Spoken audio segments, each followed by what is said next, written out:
कहानी पत्नी का भूत। एक आदमी की पत्नी अचानक से बहुत बीमार पड़ गई। मरने से पहले उसने अपने पति से कहा, मैं तुम्हें बहुत प्यार करती हूँ, तुम्हें छोड़कर नहीं जाना चाहती। मैं नहीं चाहती कि मेरे जाने के बाद तुम मुझे भुला दो और किसी दूसरी औरत से शादी करो।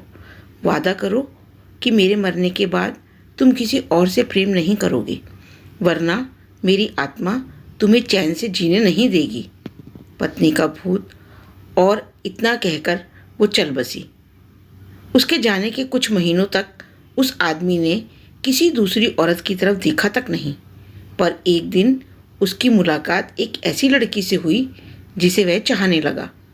बात बढ़ते बढ़ते शादी तक आ गई और उनकी शादी हो गई। शादी के ठीक बाद आदमी को लगा कि कोई उससे कुछ कह रहा है।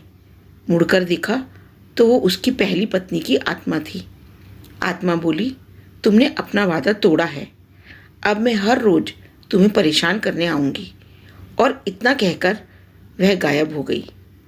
आदमी बहुत घबरा गया। उसे रात भर नींद नहीं आई। अगले दिन भी रात को उसे वही आवाज़ सुनाई दी, मैं तुम्हें चैन से नहीं जीने दूंगी। मैं जानती हूँ कि आज तुमने अपनी नई पत्नी से क्या क्या बातें की।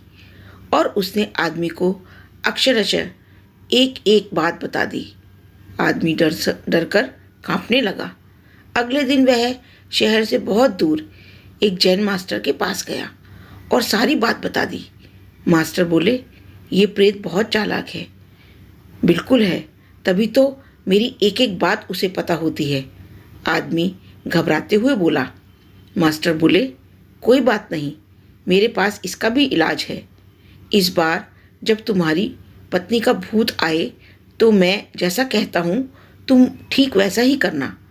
उस रात जब आत्मा वापस आई तो आदमी बोला, तुम इतनी चालाक हो, मैं तुमसे कुछ भी नहीं छिपा सकता।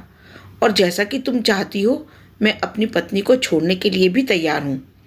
पर उसके लिए तुम्हें एक प्रश्न का उत्तर देना होगा, और अगर तुम उत्तर न दे पाई तो तुम्हें हमेशा हमेशा के लिए मेरा पीछा छोड़ना होगा। पत्नी का भूत बोला, मंजूर है मुझे, पूछो अपना प्रश्न। आदमी ने फौरन जमीन पर पड़े बहुत सारे छोटे छोटे कंकड़ अपनी मुट्ठी में भर लिए और बोला, बताओ मेरी मुट्ठी में कितने कंकड़ हैं। और ठीक उसी समय भूत गायब हो गया। कुछ हफ्तों बाद वो एक बार फिर से जैन मास्टर के पास उनका शुक्रिया अदा करने पहुंचा। मास्टर, उस भूत से मेरा पीछा छुड़ाने के लिए मैं जीवन भर आपका आभारी रहूँगा। आदमी बोला, पर मैं यह नहीं समझ पाया कि आखिर उस प्रश्न में ऐसा क्या था कि एक झटके में ही भूत गायब हो गया। मास्टर बोले, बेटा, दरअसल कोई भूत था ही नहीं। मतलब? आदमी आश्चर्य से बोला, हाँ, कोई भूत था ही नहीं। दरअसल दूसरी शादी करने की वजह से तुम्हें एक अपराध बोध महसूस हो रहा था और उसी वजह से तुम्हारा दिमाग एक भ्रम की स्थिति पैदा कर तुम्हें भूत का अनुभव करा रहा था। मास्टर ने समझाया, पर ऐसा था तो वो मेरी हर एक बात कैसे जान जाता था? आदमी ने पूछा। तब मास्टर मुस्कुराए, क्योंकि वो तुम्हारा बनाया हुआ ही भूत था, इसलिए जो कुछ तुम चाहते थे वही वो जानता था। और यही कारण था कि मैंने तुम्हें वो कंकड़ वाला प्रश्न पूछने को कहा, क्योंकि मैं जानता था कि इसका उत्तर तुम्हें भी पता नहीं होगा और इसलिए भूत भी उसका उत्तर नहीं दे पाएगा और तुम्हें तुम्हारे दिमाग की ही उपज से छुटकारा मिल जाएगा। आदमी अब पूरी बात समझ चुका था। उसने एक बार फिर से मास्टर जी को धन्यवाद किया और अपने घर लौट आया। फ्रेंड्स,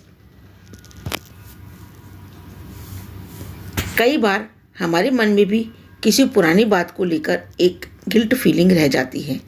कहानी में भूत का आना उसी तरह की फीलिंग का एक एक्सट्रीम फॉर्म है। पर अधिकतर मामलों में हम किसी पुरानी घटना को याद कर अफसोस करते हैं और कभी कभार खुद पर क्रोधित भी हो जाते हैं। ऐसा बार बार करना गलत है। अपने भूत की वजह से अपने भविष्य और वर्तमान को बिगाड़ने में कोई समझदारी नहीं है। इसलिए अगर आप भी किसी पुरानी घटना की वजह से अपराध बोध महसूस करते हैं तो ऐसा ना करें। गलतियां करना मनुष्य का स्वभाव है, सभी करते हैं। आपसे भी हुई तो कोई बात नहीं। उस घटना को पीछे छोड़ें और अपने जीवन को सार्थक बनाने की दिशा में काम करें। यदि आपको यह कहानी अच्छी लगी तो इसे लाइक, सब्सक्राइब और शेयर ज़रूर करें। धन्यवाद।